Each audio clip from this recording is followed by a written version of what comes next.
I was sitting there talking and I was on mute. So now I've unmuted. So welcome everybody to the July board meeting for Académie Lafayette. I appreciate everybody's willingness to switch to virtual for tonight, which ended up just making more sense for our board meeting tonight. Before we get started, there we go. Can I get a motion to approve the agenda for tonight? This is Gwen. I move to approve the agenda. Right. Do we have a second? This is Kelly. I second it. Any discussion? Everyone in favor? Aye. Aye. Anyone opposed? All right, motion carries. I don't believe we had any stakeholder comments, correct? Okay. So we can go ahead and move to the PTO report. I believe we have a new PTO president. So Brandy, thank you for joining us tonight. Do you want to go ahead and share your update? Sure, yes. I am Brandy Molina. I'm the new PTO board president. I have a 5th grader and a 7th grader and then 8th grader that just graduated going on to high school. So we had an election at the end of May, and we have, some of the same members reelected, and then we have a couple new members. I did want to shout out that we do still have an opening in Armour for a parent rep, and we also have an opening at Cherry for a parent rep. So if anybody's listening and they're interested to get more involved, they can contact me. I can put my email in the chat. But so far, we've met today, actually, I met with Stephen and Marcia with our treasurer, who is Nicole Johnson. So we're working on getting our budget. It's in the beginning process. And we're hoping to bring back some of those events that we haven't seen in a few years with COVID. We're hoping to bring back trivia night and the VIP dances and in-person meetings with pizza and babysitting like we used to have, to get more people being able to come to that stuff. So that's what we're looking for. So we're going to have a PTO board member. So the elected members, we're going to meet later in July. So we will have more to report at the next meeting. Awesome. I'm definitely excited to be able to do more things in person. I know it's been a struggle helping families feel connected to the school when there was just so little that we could do in person. So that will be exciting to just be able to reconnect in person, because there's only so much you can do virtually. I know it's a lot harder in that space. Yes, hoping to bring back community feel like we always are trying to do, but definitely bringing things in person, and knowing that really we have 2 or 3 years of potentially new families that haven't seen some of these events. So yes, awesome. We also really appreciate your support. I know there was a PTO rep at our last strategic planning session in June, and we've talked about sort of engaging others in August as well, because I think it's such a critical role to make sure our parent voice is really heard as we go through the strategic planning. And while many of us board members are also parents, there's many different hats we need to wear as board members. So it's great to have the PTO involved in that. Yep. Okay, thanks. Any other questions for Brandy? All right, thanks for your help, Brandy. You're welcome. Next, can I get a motion to approve the minutes?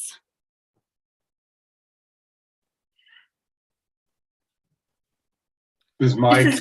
So moved. Okay. This is Gwen. I second. Fabulous. Any discussion? Everyone in favor? Aye. Aye. Anyone opposed? Okay, motion carries. All right. I haven't been moving this forward because I was supposed to. So for governance, 1, I would love to give our new board parent-elect member, Lauren Allen, a chance to introduce herself. And Lauren, would you mind just sharing a couple things about your background, but we're really excited to have you on board. Yes, I'm excited to be on board. So thank you all for your votes.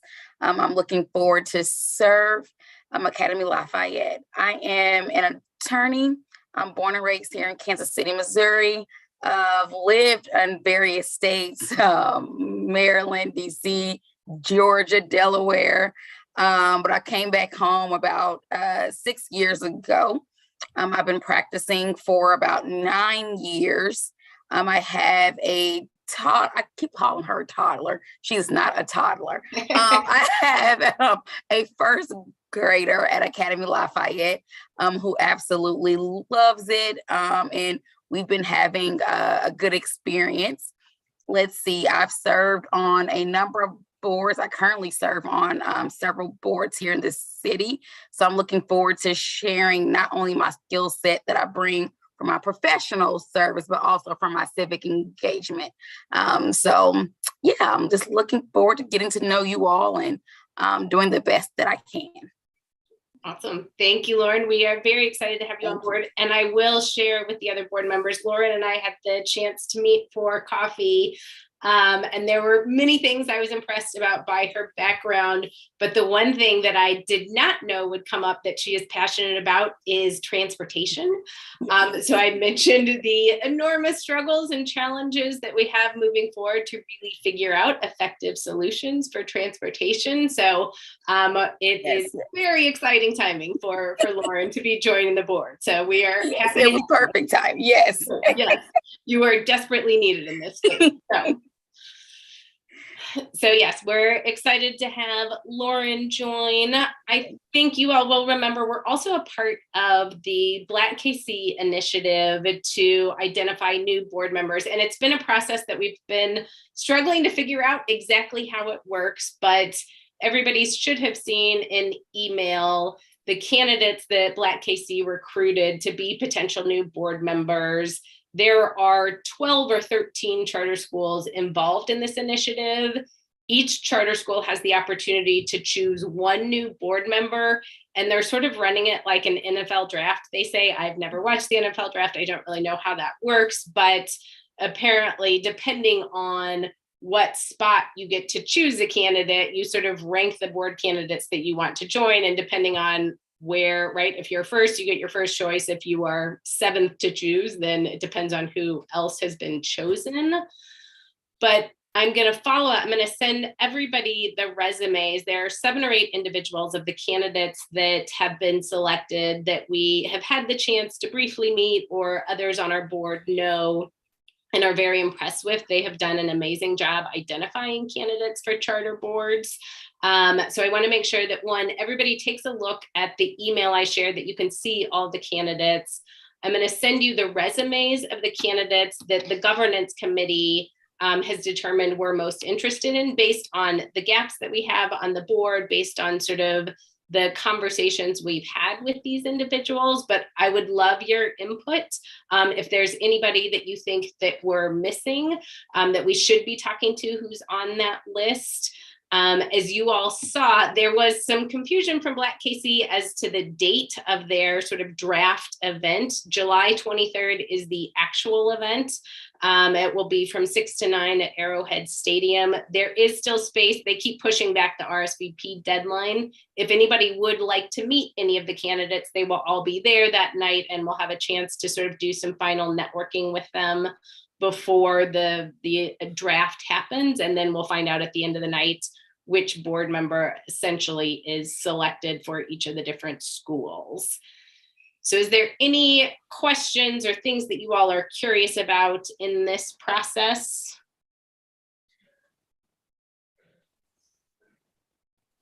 And if not, anybody else interested? And Lauren, I saw you unmute. Did you have a question? Have the charter schools received what their draft pick number is, or how that works? No, so we have no idea. It's all been a little bit vague. So we're kind of just waiting to figure this out. There is a meeting later this week, actually, to sort of further clarify the process. So I might know then, or maybe they don't tell you until sort of draft night what pick you get, essentially. So yes, we're still working to figure this out. And this is a new thing that Black Casey is doing as well. And so they might be doing a little bit of figuring this out as they go as well. So, but it's been an impressive initiative to be a part of. Thank you. Yeah.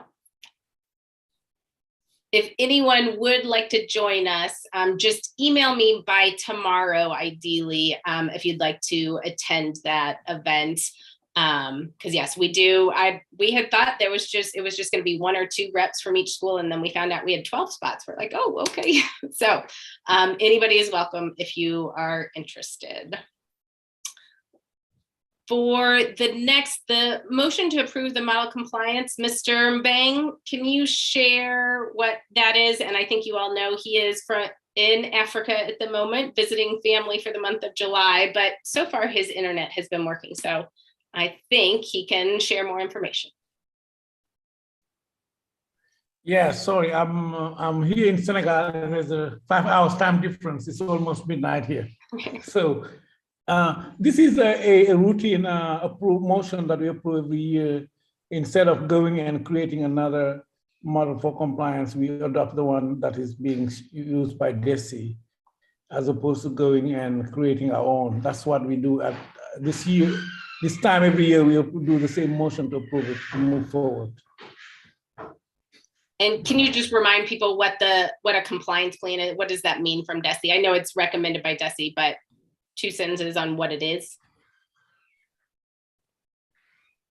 Yeah, it's the one that generally Jackie and Dana work on and put it on this one. It is to comply with certain federal program and certain program that we need to follow in general. All right. And it is something that we do sort of each year about this time. Can I get a motion to approve the DESI model compliance plan? Motion to approve the DESI compliance plan. Kelly, second it. Any discussion? Everyone in favor? Aye. Aye. Anyone opposed? Okay, motion carries. Finance, and I know we have another new person to introduce. We have many new people on our team since we not just lost 2 of our, well, I shouldn't say lost, but they're no longer a part of our board for Harriet and John. We have Stephen, who is our new director of finance. So Stephen, do you want to introduce yourself and tell us a little bit about your background? Certainly. My name's Stephen. I'm actually a transplant to the Kansas City area. I grew up in Wisconsin, but I went to school in Florida for 2 years and then transferred to Kentucky for the remainder of my studies. My wife is actually from the Kansas City area, and so that's how I transplanted to Kansas City. I met my wife in college, and so we got married while we were still in college, and so we graduated being married. Now, I got my accounting degree at Western Kentucky University. They had a great program there, a rigorous accounting program there. And so immediately after I graduated, I worked in public accounting for 10 years, of which I worked with charter schools extensively. And so that's how I arrived to work with Jackie. And Jackie and I have worked for several years, approximately 7 years together. And so I'm really excited to be working with you and for you and serving this school. And so I really look forward to the future. Awesome. And we are very excited to have you on board, knowing that you are already familiar with the finances of Académie Lafayette. I know this is a difficult role to step into, but knowing that you already had so much familiarity with it gave the board a great deal of comfort. So we were excited to find you. Thank you. Yep.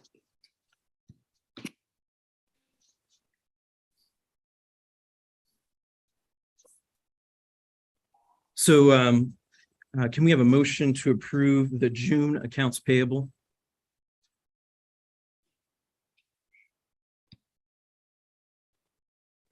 I assume This is Michael. Mike.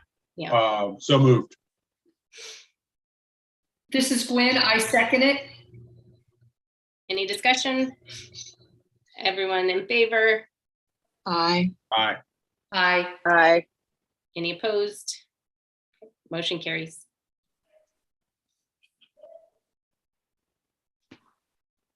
Our next item, and if you want to move to the next slide there, thank you.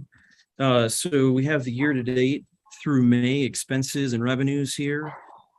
If you take note, the revenue through May is under budget, and part of what's causing that is we had budgeted for ESSER 2 funds as well as ESSER 3 funds, and we didn't bill out for the ESSER 2 funds. And so there's a timing issue there. And so we'll pick that up in the next fiscal year. And so that's the reasoning behind why revenues are down for this year, just a timing difference that we will see a pickup in our next year. And then also on year-to-date expenses, we are exceeding what we had budgeted for expenses in several categories, in a few categories, that is. And so if you notice, for contracted substitutes there, we are spending resources on contracted substitutes, but the offset to that is we've saved, we're actually under budget in salaries.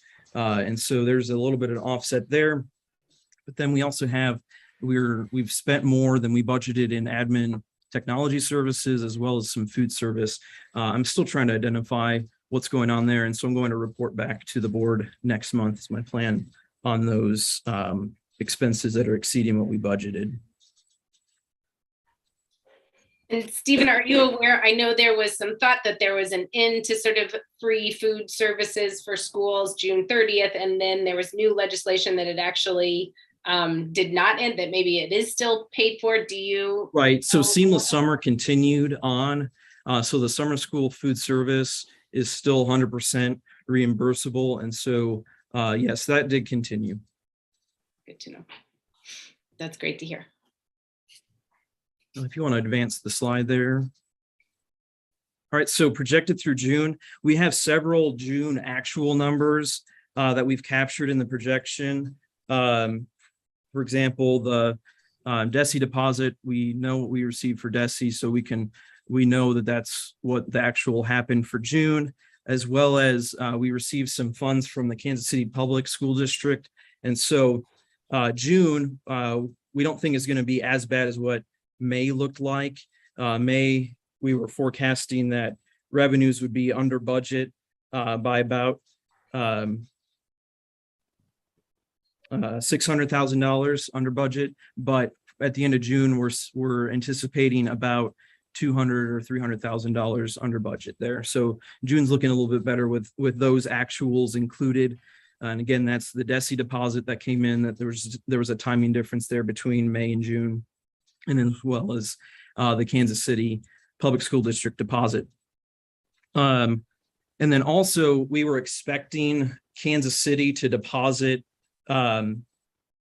the June deposit is what we were expecting, and that was almost $300,000. So we would have been right on target with the revenues if that would have come in. So if you want to, and in fact, just you can stay here for just a moment. So what we're projecting is we spent about $640,000 more than what we received. And so what that looks like, though, is if you add that to our reserves, or subtract it from our reserves rather, we still have about $3.5 million in unrestricted funds to use.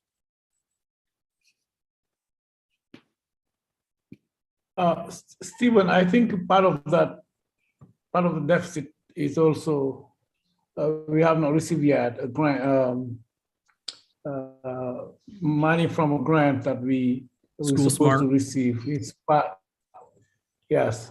So there's another, I think $400,000 that we're supposed to receive on that budget, the 2021, 2022, and we will certainly receive in July. So it will cut substantially that deficit. Thank you, Mr. Bang. And we've heard from them that that payment is coming in July. Yeah, it's the delay is from our own side because there is a report that was not sent yet. Generally, we have to send a report to get the money. Yeah. Okay. And a invoice.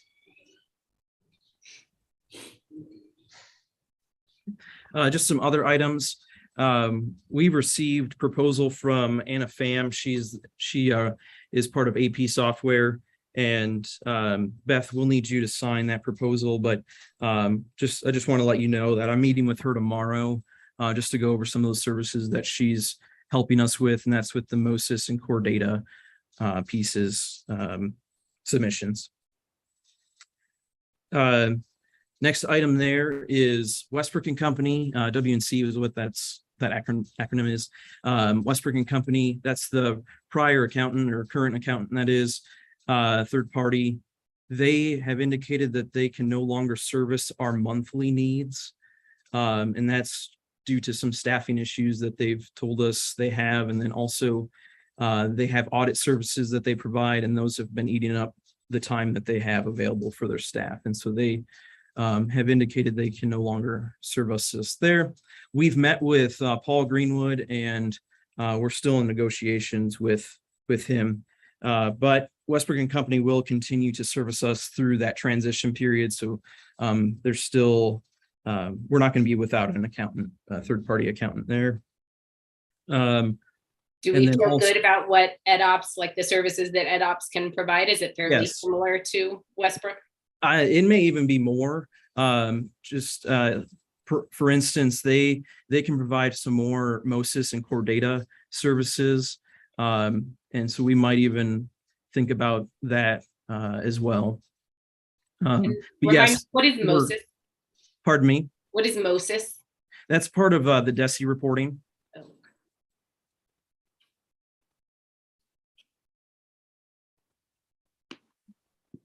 And then next motion, board vote for the UMB capital account to be updated.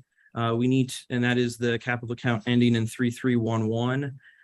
We need to remove Jackie Lane and David Kozad.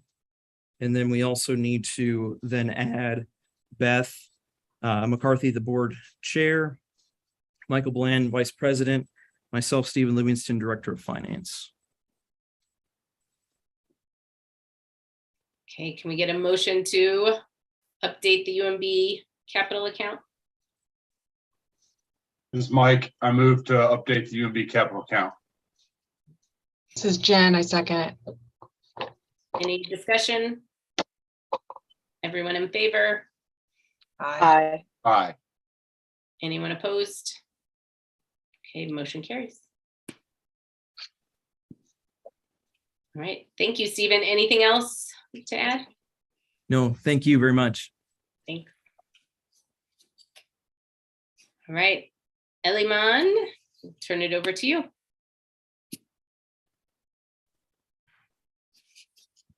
Hello, I hope it's not going to be delaying. So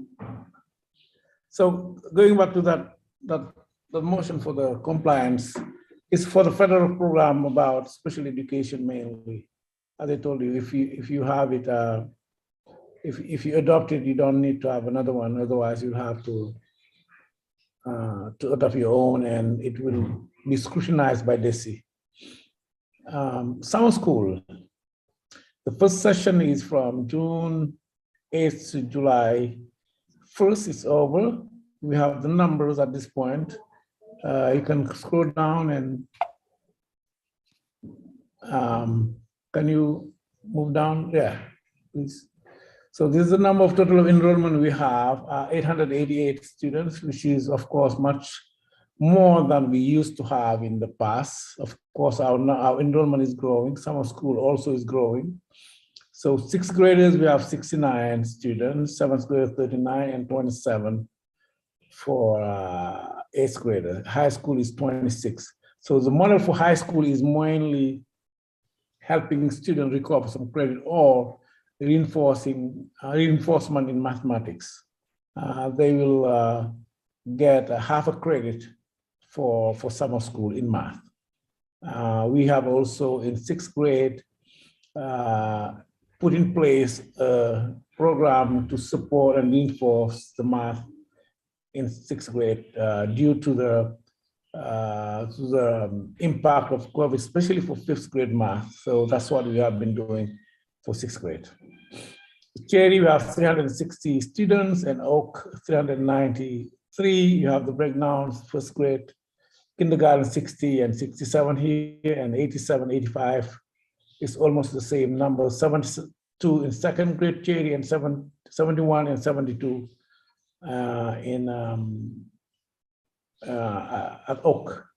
So 40, 34, and 46 for fifth grade. So it's the numbers are kind of close for both campuses. So, and again, our focus is how do we support two grade level who have been more impacted by the COVID, is fifth grade and the second grade. So next year, sixth grade, and next year, third grade. And how does the total number compare to what we budgeted for summer school?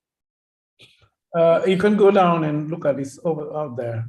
We see, because the budgeted depends on the attendance and how many ADA we're going to get.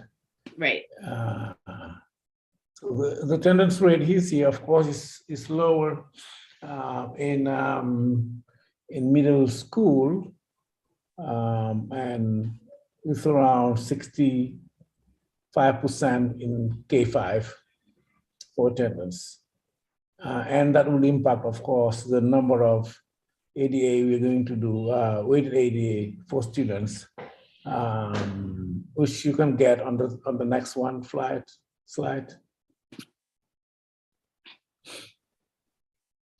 So this is what it looks like. You know, for regular school year, 1,044 hours, that's a regular number of hours per student.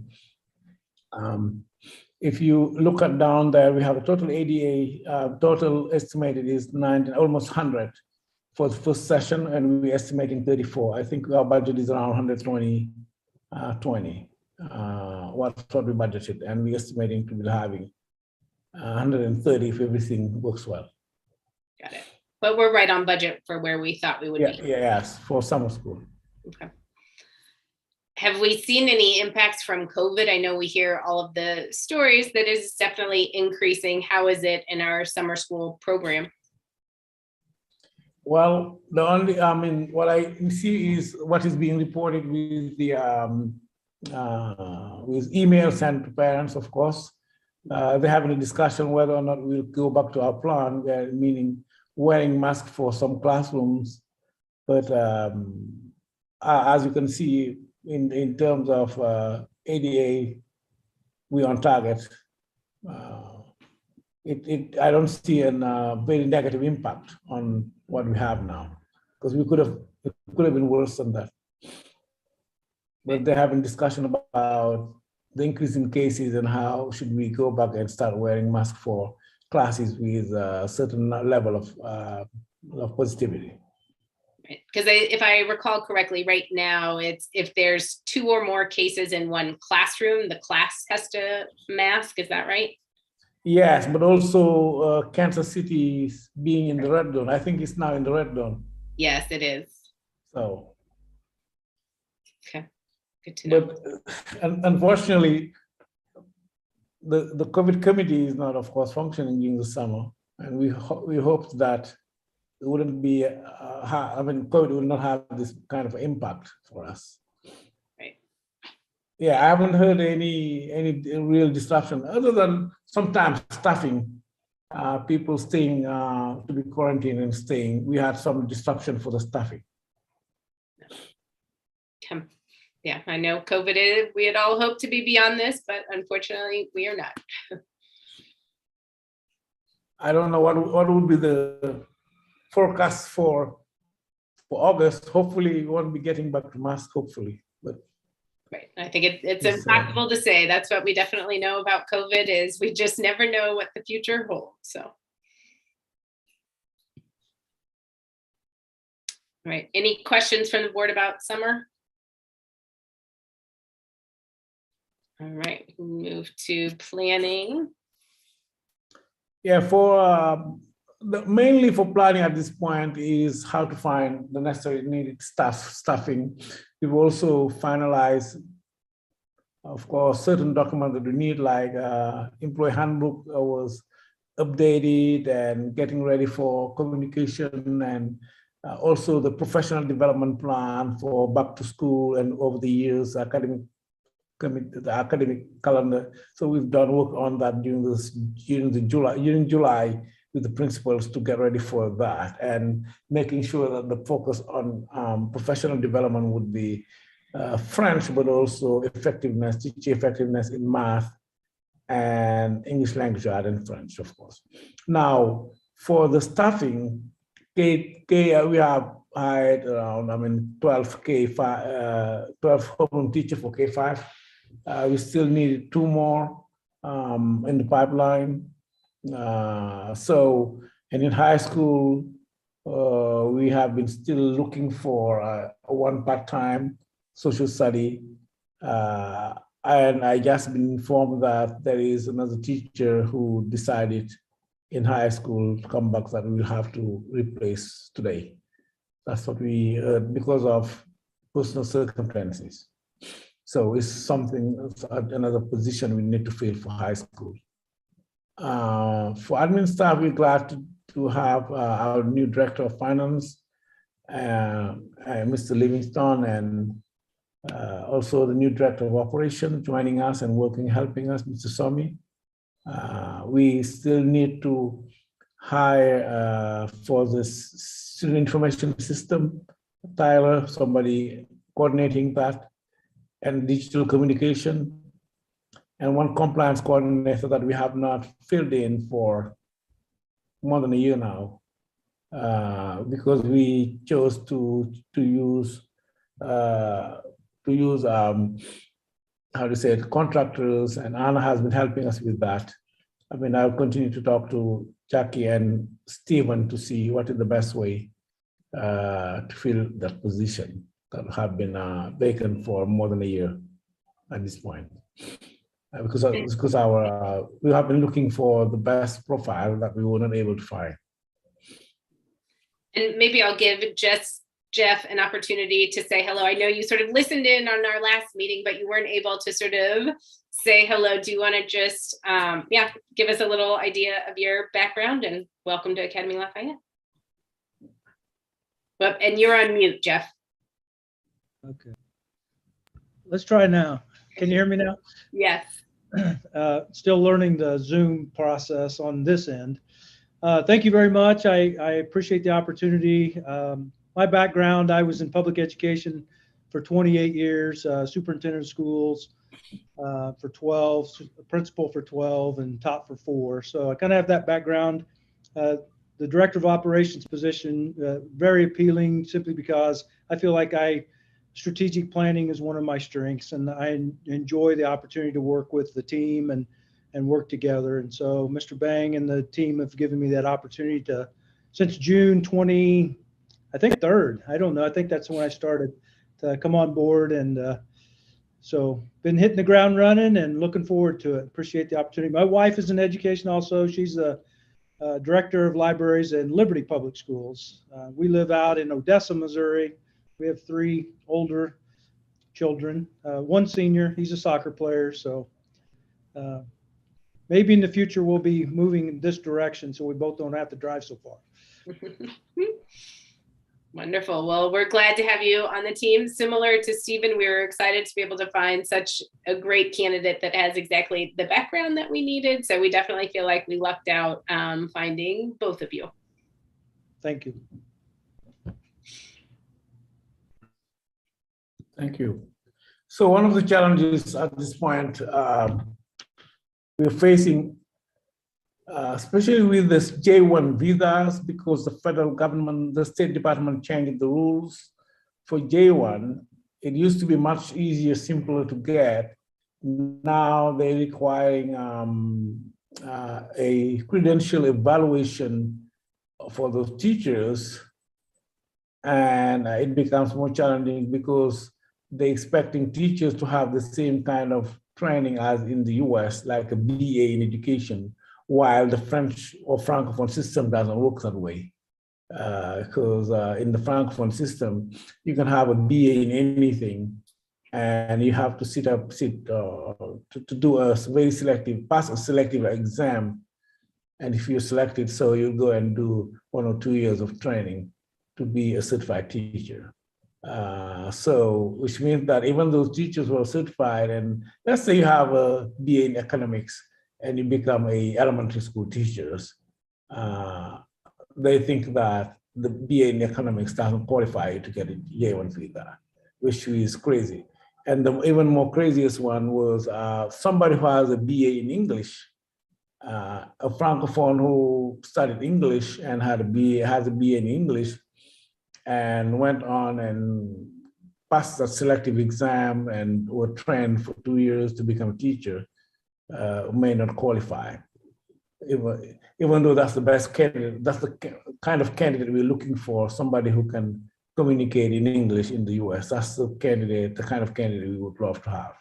So that's what we have been through to make sure that those teachers we have on J1, they can be here on time. H1B is less problematic because we can still have an expedited process, and they're moving forward well.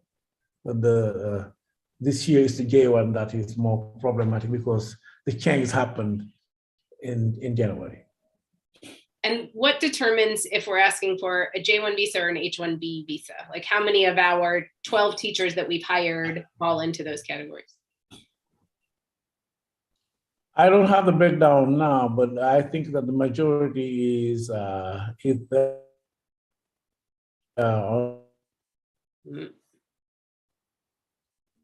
for all, I'm talking about either in high school and elementary school teachers, maybe around 6 or 7 on H1B visas.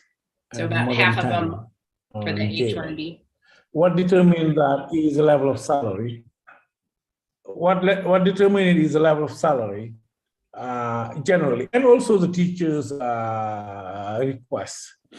If you were on a H1B and you're married, your dependent will be on H4, and if they're on H4, they cannot work in the US. So let's say you're moving here, you're married and 2 kids, and on H1B, your dependent will not be able to work on an H4. If you're on J1, well, H1B is for employment visa, and it requires a minimum level of salary, what is called prevailing wage, that needs to be satisfied because the US government doesn't want employers to go and hire low-paid employee to take the job of Americans. So that's why you do H1B with a prevailing wage. Now, J1 is for visiting exchange visitors. If you're on a J1, you expected to spend 2 years. You finish your program, the program is 3 years visa, and you expected to go back to your home country for 2 years to share your expertise or experience in the US. And then after that, you will be able to change status, meaning moving from a J1 to H1B. Now, more and more, lately, the J1 number of years have been extended to 5 years. You can stay on J1 for 5 years in the US before going back home for 2 years. So, but J1 doesn't have a requirement for level of salary. So if you hire, for instance, a teacher with 3 years of experience, you cannot pay, based on our own salary scale, their level of salary is not high enough for us to file a H1B. So that's mainly the issue we have. So if a teacher has a level of salary already, but it's moving with the, sometimes they request to have a J1 to be able to get a J2 for their dependent, and the dependent can file for a work permit. That's the level of issue that complexity we deal with. Right. I know it is a very complex issue and really oftentimes impacts the start of our school year, delays in visas. So definitely keep us updated as to how many of our teachers we anticipate will be here at the start of the school year and how many we might still be missing. Yeah, I'll let you know. Yeah, it's day one this year is more challenging than it used to be. So for the renovation, yeah, we have been working with the team, with BNIM and team to see how to minimize the cost. You remember that the cost was estimated around $300,000 back at the June meeting.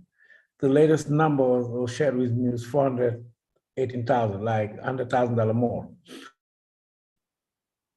So it has three components: relocating walls for third and fourth to ensure classroom prior to school start, and adding science stations and requiring extensive plumbing for science rooms. And the last one is art room. So what we're trying to do is, of course, painting the fourth floor. Remember that the fourth floor was leased to the world, and after 3 years they're leaving, so we will need to repair that floor, the fourth floor.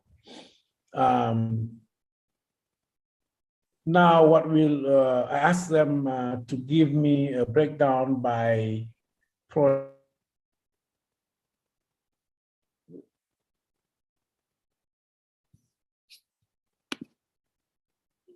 We'll see. I think we just lost him. So we'll see if he logs back in shortly. I know he was worried about having internet issues. He is in a smaller town than he had anticipated he would be. While we wait to see if he logs back in, I will just sort of put one question out there that I was going to mention at the end during the president's report, and that is, you all will remember at our last board meeting, we had a parent speaker that asked us to consider the possibility of allowing families to switch buildings if they want. That is a very slippery slope that I do not think we want to sort of allow any family that wants to switch buildings to do so. But it did make me wonder, you know, we made this decision 5 years ago to really make sure the diversity of our buildings stays equal. And as we look at the data, we accomplished that. But I'm just curious if we would look at the data to see if we expanded the boundaries. What impact does that have on the data? That was one question, and not to answer today. So these are just questions that I'm throwing out there that I'm curious if we should explore, or if it's too slippery of a slope and we should not even explore. My reason for asking the question is mostly about equitable access for our families and looking at the data that we did for our families who have transportation barriers. And so living farther from a school, does it create new barriers for them to really feel included and a part of this school? And so that is why I asked the question, because I don't want us to be in the habit of adding new barriers for families. And the reason that I don't think we would consider sort of allowing just any family to sort of go into a lottery that was interested is because I think that creates less equity, because the families who would ask for that are the families who probably don't have the barriers. Oftentimes those families are not the ones who will reach out and ask for it.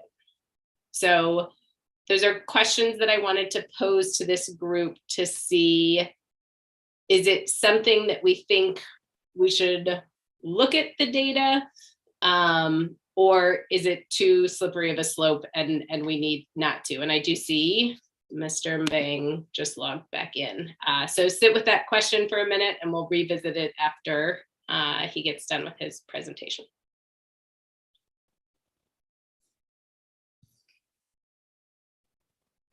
Welcome back. Can you hear us, Mr. Bing? Sorry, my internet connection is not very powerful. Right. Sorry, so I had to turn off my camera to make sure I can finish the work. Right. Sorry, can you hear me? Yes, we can hear you, and we heard what you were talking about as far as the renovation, what it's focused on, the fact that it's $100,000 more than what we budgeted. So we heard much of what you were saying. Yes, so I've requested a breakdown on all the bids by parts, like the Mandarin and Spanish rooms, the art room and the science room, plus the painting, to see if we can prioritize the task or get more money to have them done all. So I was expecting to have it today, but I did not receive them today to share them with you.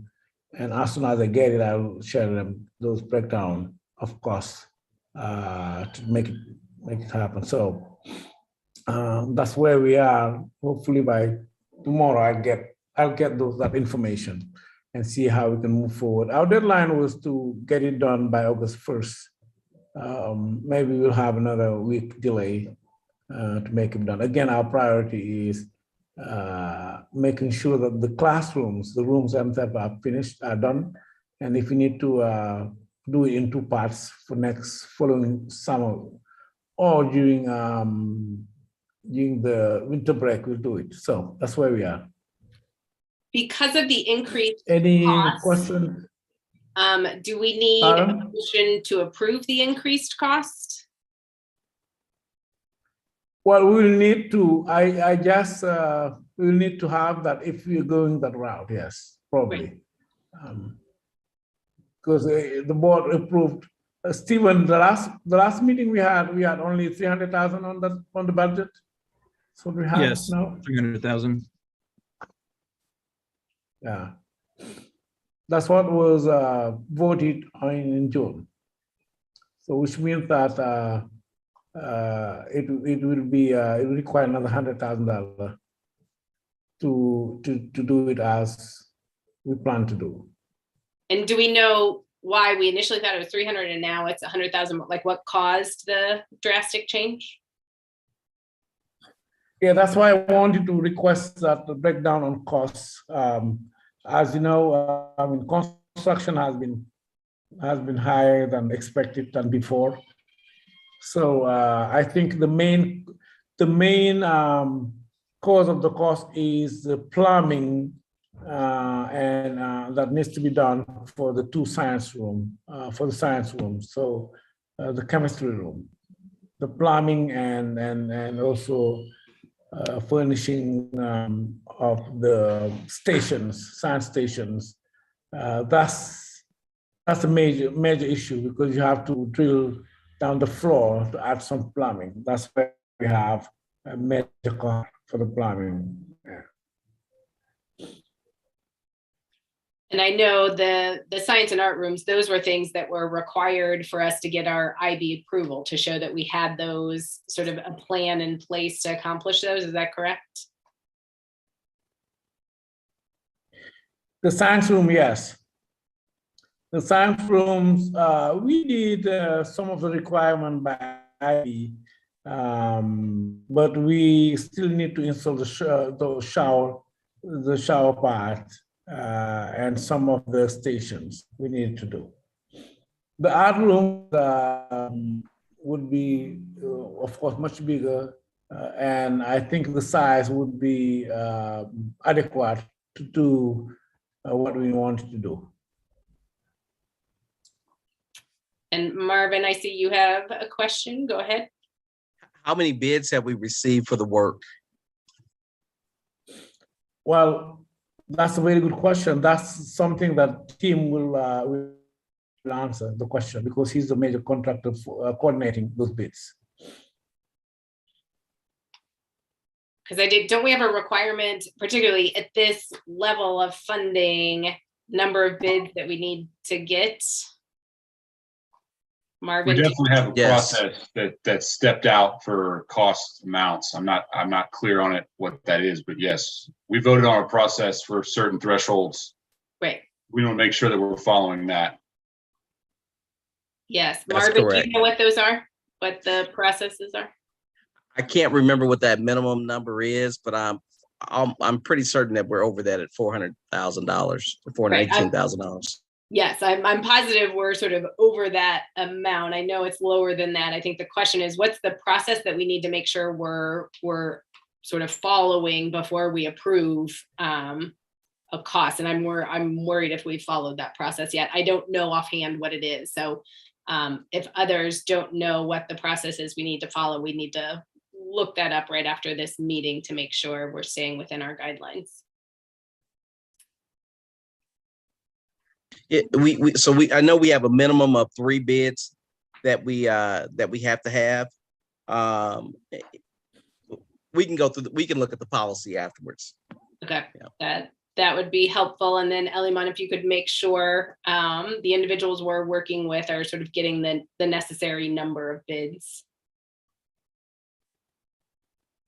Yeah, I'll share it after with Marvin and the building committee, Marvin and Michael. So that's where we are. You need to just know that part of the money was, I believe it's 160,000 or 150,000 remaining on the initial capital campaign or fundraising was designated for renovation, but it's not enough to complete this. So it is, if we were to do it, of course, we'll have to add another 250,000 from either our line of credit or from our own reserve fund. But hopefully I'll get them tomorrow and I'll share them with you. Yes, and Marvin and Michael, as the building committee, we would love sort of your advice to help us make sure we're following the process. I'm wondering, in this board meeting, do we need to approve the higher potential amount so that once we follow the process, we have up to that amount? Do we need to sort of make that approval in tonight's meeting? That's what I would recommend. The reason is, if we were to do that after following it, to avoid the delay of it. So we can, after that, we'd analyze what kind of costs they are having here with Marvin and Michael to make sure that we have looked into everything. Otherwise, another board move it before the construction to move forward. Whichever way you think is easier for you. Marvin and Michael, what do you all recommend? I'm okay with approving the number, a larger number tonight, like not to exceed whatever, 450 or whatever we want to say. And then Marvin and I can meet as soon as possible next week or whenever Mr. Bang can provide us with some guidance on the bids. So that's my advice. I concur. Okay. Can we get that motion then? If you can. This is Mike. I'll move to approve increased cost for the Armour building renovation not to exceed $500,000. Second, Marvin. Any discussion? Everyone in favor? Aye. Aye. Aye. Anyone opposed? Okay, motion carries. Thank you all. I think if you can have a meeting on Wednesday, Marvin and Michael, hopefully by then we should have that, and maybe and then look into the whatever they provide and ask questions so that we can move forward or change the amount. That sounds good. I'll just add real quick, the problem before has been that the project hasn't been defined. So when we go out for bids, they come back and the scopes are different. And it's like comparing apples to oranges. So it sounds like you've got a good scope. So just that will move our process along very quickly, as if these bids all come back over around one defined scope.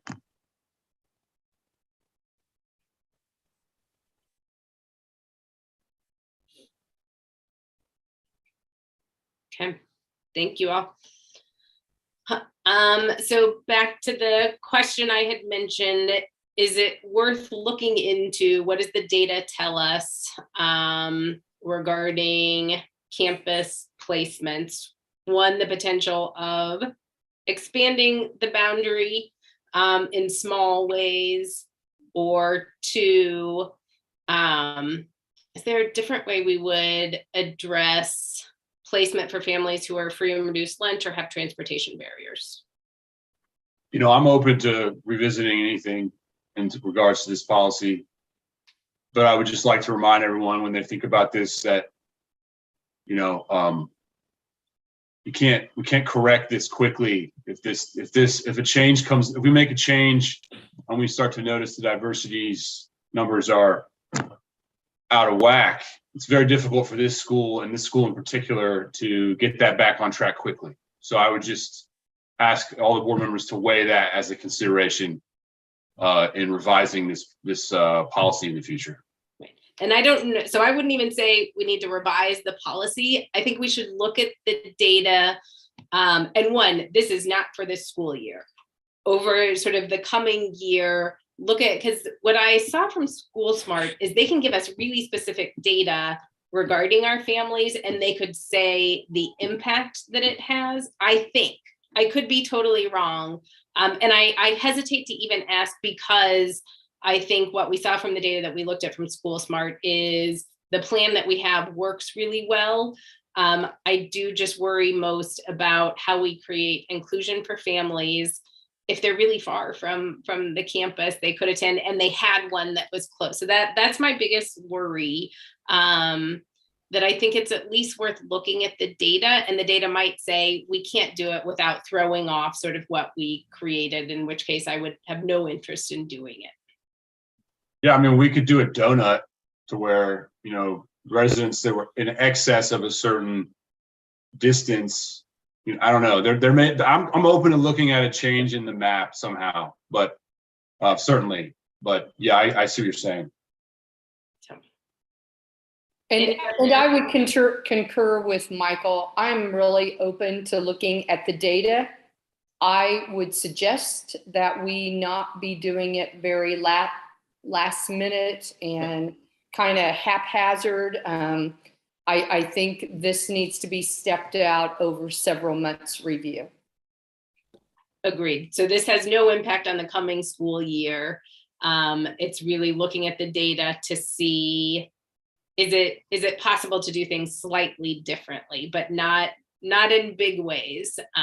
So yes, I totally agree. Anything last minute would not be a good idea.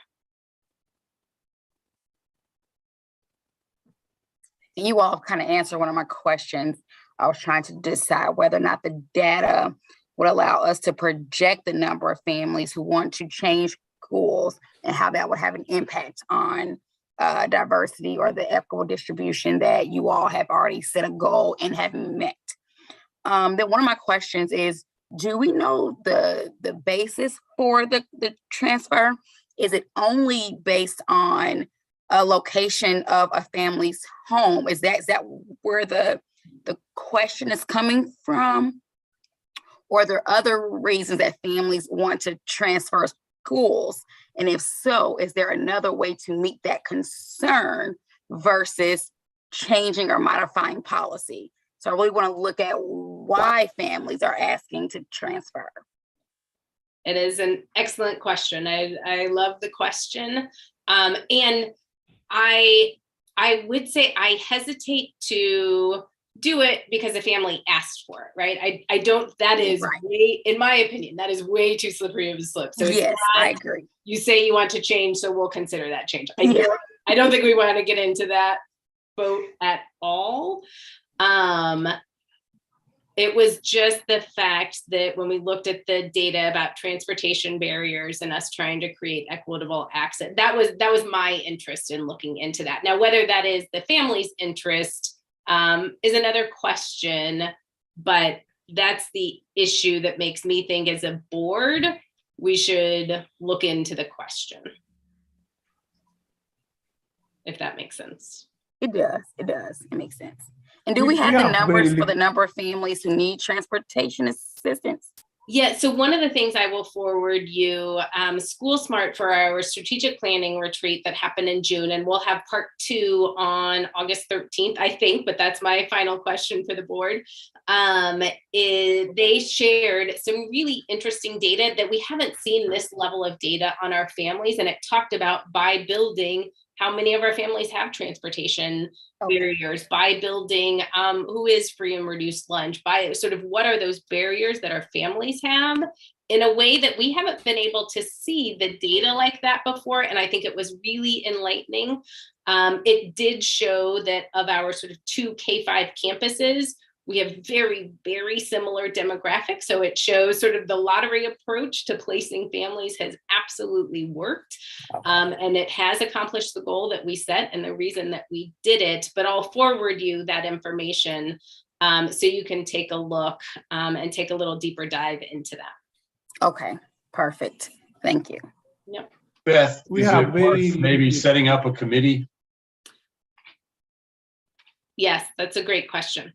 I think it will just take more work looking into it that will go far beyond a discussion we can have in the board meeting, but really take a deeper dive into the committee. So yes, or into the data. So I think it's a great question. I'll email everybody out who wants to be on that committee after the board meeting.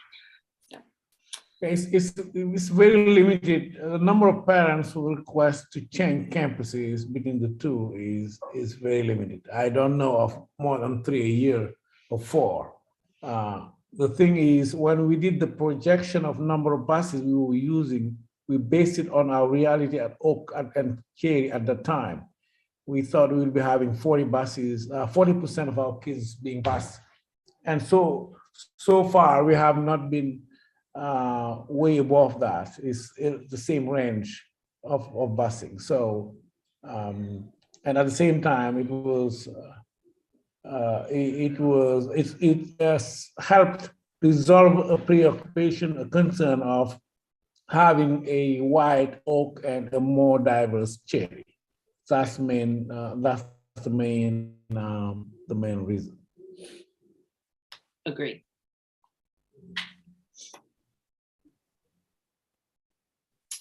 All right, well, I will send out an email to just sort of take a closer look at the data to determine, is it worth trying to make any slight changes or not? And it very well might be that it has a drastic impact and goes against the goals that we set, in which case we shouldn't do it. So, but I think it's worth looking into the question.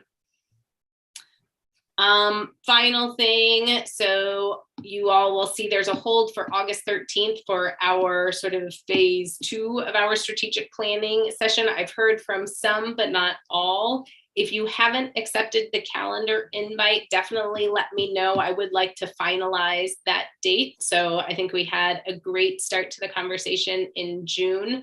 And we want to make sure to come back together as a group to really finalize that so we have a good plan going into this coming year. So take a look at your calendars and accept it if you haven't already, or let me know if you have a conflict. All right. Any other final questions, thoughts for tonight? Awesome. Wonderful. Well, hopefully everybody is enjoying your summer. Yeah, and you all enjoy the rest of your evening. Do we think Harriet's watching this meeting right now? She tried to say, I heard a conversation between her and Pam, and Harriet's like, I'm never coming to another meeting. And Pam's like, I'm bringing you with me to every meeting. So we'll see who wins in that fight. So well, Harriet, Pam, if you're on, hello. We miss you already. All right. Thank you. Thank you all. Have a good night. Thank you.